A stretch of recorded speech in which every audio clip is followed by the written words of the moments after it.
નમસ્કાર મિત્રો, જય માતાજી।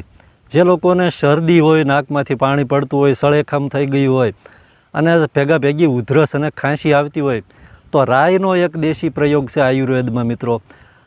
એક ચપટી જેટલી રાઈ લેવાની છે। આ રાઈને બરાબર વાટી નાખવાની છે, અધકચરો ભૂકો થાય એ રીતે। પછી 1 ચમચી દેશી મધ લેવાનું છે। મધ અને રાઈને બંનેને બરાબરના મિક્સ કરી દેવાના છે।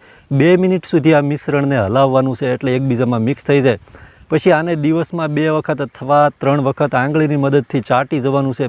દિવસ દરમિયાન હુંફાળું પાણી પીતા રહેવાનું, ઠંડી વસ્તુ ખાવાનું બંધ કરી દેવાનું, ફ્રીજની વસ્તુ ખાવાનું બંધ કરી દો અને આ પ્રયોગ દિવસમાં 2 થી 3 વાર કરો એટલે શરદી સળેખમ મટી જશે અને ખાંસી હશે, ઉધરસ હશે એ પણ સંપૂર્ણ રીતે મટી શકે છે। બધા મિત્રોને ભગવાન સ્વસ્થ રાખે જ પ્રાર્થના। ધન્યવાદ।